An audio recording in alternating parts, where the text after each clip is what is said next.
بسم اللہ الرحمن الرحیم۔ السلام علیکم۔ نہ جانے کیوں میری آنکھوں میں آ گئے آنسو، سکھا رہا تھا میں بچوں کو کربلا لکھنا۔ ناظرین کرام، ذکر کربلا اور تذکرہ امام حسین علیہ السلام جذبوں کی اس صورت کا نام ہے جس میں آنسوؤں کی روانی ساتھ ساتھ چلتی۔ یہ ہو نہیں سکتا کہ کربلا کے کرداروں کے بارے میں سوچا جائے اور آپ کی آنکھوں میں آنسو نہ آئے۔ زندہ دل ہونے اور زندگی کی علامت ہے یہ غم کے آنسو۔ ہمارا سلسلہ گفتگو کربلا منزل و منزل، آج ہم 8ویں منزل پہ پہنچ چکے ہیں۔ 8 محرم الحرام ہے آج، اور آج ہمارا موضوع ہے کربلا کے کردار۔ کربلا میں جو لشکر امام حسین علیہ السلام لے کے گئے تھے، یا جن کرداروں کو منتخب کر کے لے گئے تھے کربلا میں، وہ کردار کیا ہیں، اس پر گفتگو کریں گے ہم آج۔ ہمارے ساتھ شریک گفتگو سید منتظر عباس نقوی صاحب۔ منصور بھائی، جب ہم کربلا کے کرداروں کی بات کرتے ہیں تو ایک بہت اچھا، بچپن میں ہم جب چھوٹے چھوٹے ہوا کرتے تھے ایک سوال آتا تھا کہ آپس میں پوچھتے تھے کہ تمہیں کربلا کا کون سا کردار پسند ہے؟ کسی کو جناب زینب کا کردار پسند ہے، کسی کو حضرت علی اصغر کا۔ لیکن جب دوسرے کرداروں کے بارے میں کہتے ہیں کردار سب اچھے ہیں لیکن فلاں پسند ہے، تو یہ جو کربلا میں افراد شریک ہیں ان کے کرداروں پہ ایک روشنی کہ کیا کردار تھے اور کیسے ان کا انتخاب ہوا۔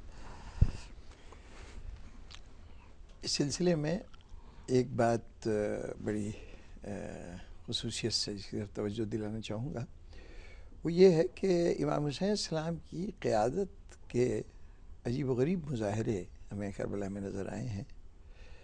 ایک اتنی عظیم الشان فوج سے ایک چھوٹے سے گروہ کا تصادم ہے۔ بظاہر اس میں امام حسین السلام کی جماعت کو عددی طور پہ ظاہر کیا جا سکتا تھا، یعنی جو واقعات ہوتے کہ وہ امام حسین چند ساتھیوں کے ساتھ وہاں گئے تھے اور اس کے نتیجے میں 72 آدمی یا اتنے آدمی مارے گئے۔ صحیح۔ زیادہ سے زیادہ ان میں سے کچھ لوگوں کے نام بتا دیے جاتے ہیں جن کے نام تاریخ کو معلوم ہوتے کہ فلاں فلاں اس میں شامل تھے۔ الگ الگ ان کی شخصیتوں کو موضوع بحث بنانا عملاً ایسے موقع کے اوپر کربلا کے حوالے سے ممکن نہیں تھا۔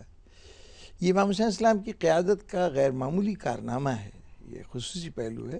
ایک ایسا جرنیل جس نے اپنی فوج کو اس طرح سے لڑایا ہے کہ ہر کردار کی جو انفرادی خصوصیات ہیں وہ نمایاں ہو کر ہمارے سامنے آ گئی ہیں۔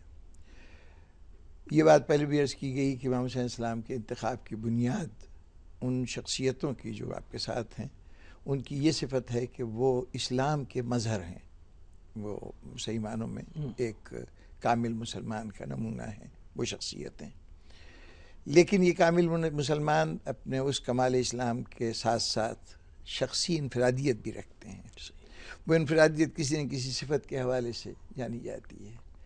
امام حسین السلام نے ان تمام پہلوؤں کو پوری طرح سے اجاگر کیا ہے کہ ان کا ہر کردار جو ہے وہ ایک الگ شخصیت بن کر اپنی تمام جزیات کے ساتھ ہمارے سامنے آتا ہے۔ اور اس کا وہ پہلو اس وقت زیر بحث نہیں ہے، لیکن یہ عرض کر دوں کہ امام حسین السلام کی یہ قیادت کا کمال ہے کہ آپ نے اپنے تمام ساتھیوں کے کردار کے خصوصی پہلوؤں کو نمایاں کیا، اور وہ الگ الگ کردار ہیں، الگ الگ شخصیتیں ہیں۔ اس کے ساتھ یہ بھی عجیب و غریب بات ہوئی کہ امام حسین السلام نے ان کرداروں کو بھی واضح کر دیا جو ان کے مقابل آئے تھے، صحیح، اور ان کی انفرادی خصوصیات کو بھی بالکل نمایاں کر دیا۔ واہ، اس انداز سے جنگ لڑی ہے آپ نے۔ اب اس کے بعد یہ کہ جن کرداروں کے جن صفات کو نمایاں کیا گیا، میں صرف اس حوالے سے بات کر سکتا ہوں اس وقت۔ ان کی شخصیتیں بہت سے پہلو رکھتی ہیں، عظمت انسانی کے کوئی گوشہ نہیں ہے جو ان کے اندر موجود نہ ہو۔ لیکن ان میں سے اب دیکھیے کہ ایک کم سن بچہ ہے، سن بلوغت کو نہیں پہنچے، امام حسین السلام کے صاحبزادے حضرت قاسم۔ حضرت قاسم بھی اسی طرح سوچتے ہیں جیسے حضرت علی اکبر سوچتے ہیں، جس طرح حضرت عباس سوچتے ہیں۔ امام حسین السلام کے سارے ساتھیوں کی فکری بنیادیں بھی ایک ہیں اور اس کے مظاہر بھی ایک ہیں، لیکن طریقے سے پتہ چلتا ہے کہ یہ سوچ باروڈ نہیں ہے یا نقالی نہیں ہے اپنے ساتھیوں کی، بلکہ ان کی اپنی سوچ ہے۔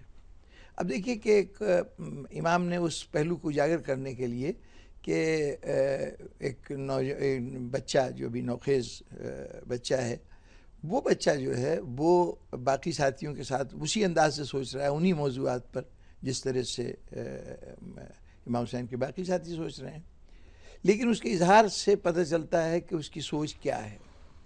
امام نے شب عاشور ایک سوال کیا، حضرت قاسم اپنے چچا کے پاس گئے، ان کو اپنے بالغ نہ ہونے کا شدید احساس ہے اور یہ اندازہ ہے کہ کہیں میری یہ کمزوری کہہ لیجیے وہ میری رکاوٹ نہ بن جائے اس شب کی شہادت کے لیے۔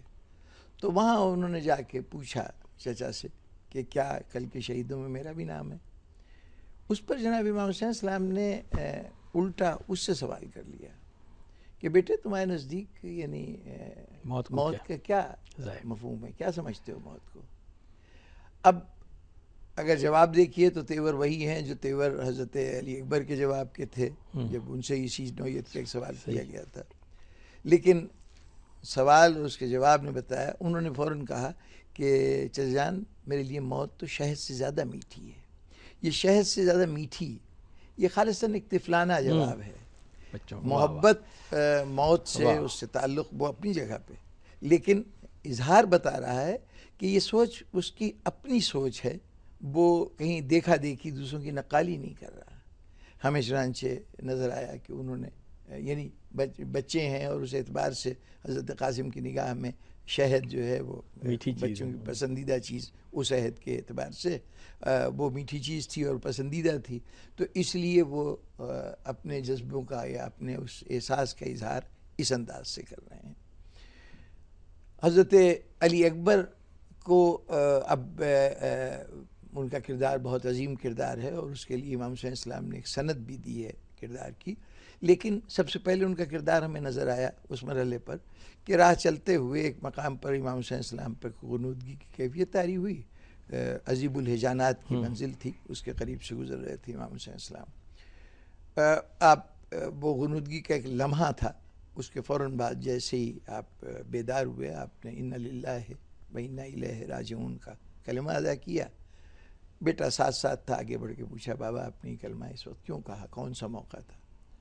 تو امام نے فرمایا کہ بیٹا میں نے ابھی ایک لمحے میں یہ خواب دیکھا یا یہ ایسا محسوس ہوا جیسے کوئی کہہ رہا ہے کہ یہ قافلہ تو آگے بڑھتا جا رہا ہے، موت اس کے تعاقب میں ہے۔ گویا یعنی امام حسین السلام مرنے کی اطلاع دے رہے ہیں۔ رد عمل میں پہلا سوال یہ تھا کہ بابا ہم حق پہ تو ہیں نا؟ امام حسین السلام نے کہا ہم حق پہ ہیں۔ اس پہ حضرت علی اکبر جواب دیتے ہیں کہ اب موت ہم پہ آ پڑے یا ہم موت پہ جا پڑیں، اس سے کوئی فرق نہیں پڑتا۔ اب ذرا اس سوال جواب کو دیکھیے تو حضرت علی اکبر کے پہلی بات تو یہ کہ باپ کے ساتھ بیٹا آ رہا ہے، یہ بیٹا ابھی بڑی شجاعت و مردانگی کا مظاہرہ بھی کرے گا اور اپنی جان بھی قربان کرے گا۔ ہو سکتا ہے کہ دنیا یہ سمجھتی کہ بیٹا جو ہے وہ باپ کے ساتھ آ رہا ہے، یہ ایک لازمی سا نتیجہ ہے، باپ اگر مشکل میں ہے بیٹے نے قربانی دی ہے، اس میں کوئی اور پہلو پیش نظر نہیں ہے ماں سوائے اس کے کہ ایک سعادت مند بیٹا اپنے باپ کے مشن کے اوپر وہ بھی شامل ہو گیا، اس کے اندر جان دے دی۔ نہیں، حضرت علی اکبر کے اس سوال نے واضح کیا کہ یہاں پر رشتہ پیش نظر نہیں ہے، بلکہ امام حسین السلام کا حق سے وابستہ ہونا پیش نظر ہے۔ اب جو کچھ بھی آپ اس کے بعد واقعات دیکھیں گے وہ اس حوالے سے دیکھیں گے کہ یہ ایک حق پرست نوجوان کی کہانی ہے جو صرف حق کے ساتھ وابستہ رہنا چاہتا ہے، رشتے کا تعلق۔ اور پھر بعد میں امام حسین السلام نے اس کردار کو اور نمایاں کیا، ایک عجیب و غریب مدح کا جملہ ارشاد فرما کے کہ دنیا میں کسی شخص کی اس سے بڑی تعریف نہیں ہو سکتی، کہ آپ نے کہا کہ پروردگارہ گواہ رہنا، اس کو میدان میں بھیج رہا ہوں جو سیرت اور سیرت میں تیرے رسول کے سب سے زیادہ مشابہ ہے، اور جب کبھی ہم رسول کی زیارت کے خواہش مند ہوتے تھے تو اس جوان کو دیکھ لیا کرتے تھے۔ اچھا، اب سیرت میں مشابہ ہونا اولاد کا، والدین کے یا نواسوں پوتوں کا، پڑ پوتوں کا، اپنے بزرگ کے کسی ایک کی شکل کا ہونا، یہ بالکل فطری نظام کا حصہ ہے اور یہ کوئی ایسی غیر معمولی بات نہیں۔ اگر حضور صلی اللہ علیہ وسلم سے حضرت علی اکبر کی شباہت صرف جسم تک محدود رہتی یا چہرے تک محدود ہوتی تو وہ بات سمجھ میں آتی، وہی خون ہے، وہی اسی نسل کے فرد ہیں. لیکن یہ کہنا کہ سیرت میں سب سے زیادہ مشابہ، اس سے بڑھ کے کسی اور کی تعریف نہیں ہو سکتی. اس لیے کہ سیرت رسول وہ خلق عظیم ہے کہ جس کو قرآن مجید خلق عظیم کہہ رہا ہے، اور یہ لفظ عظیم اللہ استعمال کر رہا ہے، یہ میں اور آپ نہیں کر رہے کہ اپنی صفات سے موازنہ کر کے کہیں. وہ عظمت کا جب تاج پہنا رہا ہے اپنے حبیب کے سر مبارک پر، تو پھر اس سے تشبیہ دیا جانا یہ ظاہر کر رہا ہے کہ اور کیا کون رہا ہے جو رسول کا سب سے زیادہ لاڈلا ہے، سب سے زیادہ لاڈلا ہے، جس کو منیت کے مقام پہ فائز ہے. حضور اس کے لیے کہیں کہ وہ جب کسی کو کہہ رہا ہے کہ سیرت کا ہے، وہ اس سے بڑی سند بھی نہیں ہو سکتی اور اس سے بڑی تعریف بھی نہیں ہو سکتی. اس سے زیادہ کیا تعریف آپ کسی کر سکتے ہیں؟ تو صاحب تھوڑا سا ہم یہ موضوع دل تو یہ چاہ رہا ہے کہ اس پر گفتگو کرتے جائیں. اگر ہم کیٹیگرائز کر لیں، سارے رشتے موجود ہیں، دوست کا رشتہ بھی موجود ہے ابن مظاہر کی صورت میں، زہر ابن قین کی صورت میں، غلام بھی وہاں موجود ہیں، جس طرح نے بتایا کہ 17 قبیلے اس میں شامل ہیں. تو کوئی زندگی کا شعبہ تعلق ایسا نہیں ہے جو کردار کربلا میں موجود نہ ہو. آج 8 محرم ہے، میں چاہوں گا اس کرداروں پہ ذرا سرسری جائزہ لے کر مجھے تھوڑی سی گفتگو کرنی اس کردار پر جسے ابوالفضل العباس کا کردار کہتے ہیں. تو اگر اس کرداروں کو ہم تیزی سے گفتگو کرنے کے بعد میں چاہتا ہوں کہ حضرت ابوالفضل العباس کے کردار پر انفرادی طور پر تھوڑا سا وقت دے دیں.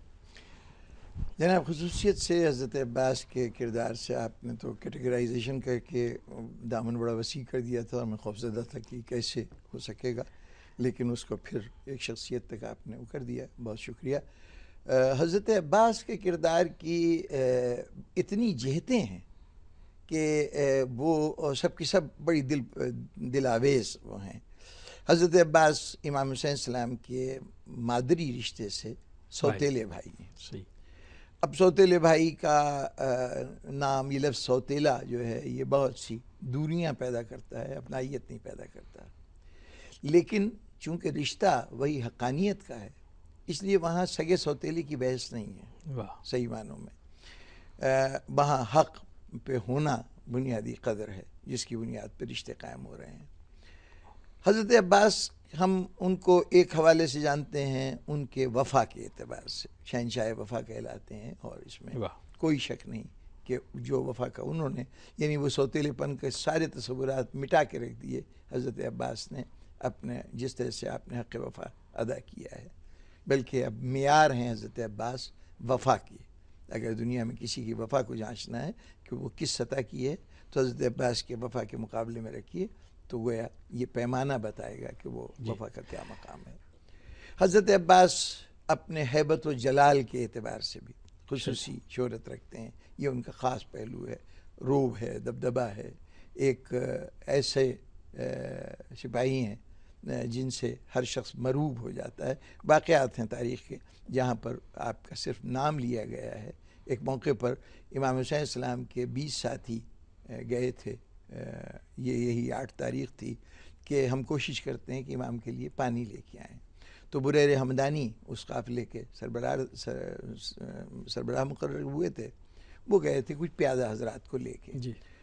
جب خاموشی سے رات کے تاریکی میں یہ لوگ دریا کے کنارے پہنچے اور وہاں چاہ رہے تھے کہ پانی تک پہنچیں، کہ عمر ابن حجاج زبیدی جو ان فوجوں کا نگران تھا جو دریا کے اوپر مقرر تھے، 5000 کا لشکر تھا جو وہاں نگرانی کر رہا تھا، اس نے آواز سن کے للکارا کون ہے؟ تو بریر حمدانی نے اپنا نام لیا. وہ حضرت بریر حمدانی کو جانتا ہے کیونکہ عمر ابن حجاج زبیدی بھی کوفے کا رہنے والا ہے، حضرت بریر بھی وہاں کے ہیں. اس وقت اس نے کہا کہ وہ اچھا تم ہو تو ٹھیک ہے، تم لوگ پانی پی لو، لیکن یہاں سے ایک قطرہ پانی بھی نہیں لے جا سکتے، ہم امام حسین تک پانی کو نہیں پہنچنے دیں گے. یہ سن کے حضرت بریر حمدانی نے کہا کہ توف ہے تجھ پہ بھی اور تیری سطح پہ بھی، ہمیں یہ پانی نہیں چاہیے کہ جو نواس رسول پیاسا رہے اور ہم پانی پی لیں. یہ ان کی وفا کا مظاہرہ تھا. اس پہ وہ فوجیں جو تھیں اس نے کہا کہ جی اچھا تو پھر ہم تو پانی نہیں لے جانے دیں گے. ٹھیک. انہوں نے کہا کہ یعنی کوشش کی کہ پانی لیں. وہ چاروں طرف سے فوجوں میں گھر گئے. اب فوجوں میں گھرے ہیں، 20 آدمی ہیں، 5000 کا لشکر، اس نے گھیر لیا اس کو. اس موقع پر حضرت بریر حمدانی نے وہاں سے آواز دی حضرت عباس کو. وہ آواز کا دینا ہی اتنا اہم تھا کہ یعنی اتنا ہیبت کا باعث بنا کہ فوج نے فوراً راستہ چھوڑ دیا اور حضرت ابو ہریرہ حمدانی اپنے ساتھیوں کے ساتھ بخیر عافیت آ گئے. یہ ہے حضرت عباس کی ہیبت و جلال. بہت شکریہ نقوی صاحب. ناظرین اکرام، کربلا کے سارے کردار درخشاں ستارے چاند سورج کی طرح روشن. یہی کردار کی بلندگی ہے کہ جتنی تاریکی بڑھتی جائے گی اتنے یہ کردار اور روشن ہوتے چلے جائیں گے. حضرت عباس علیہ السلام کے کردار کے حوالے سے تذکرہ ہو رہا ہے. ڈاکٹر یاور عباس نے کہا تھا کہ عباس سے نامور کے لہو سے دھلا ہوا، اب تک حسینیت کا علم ہے کھلا ہوا. شکر کو اجازت دیجیے. اللہ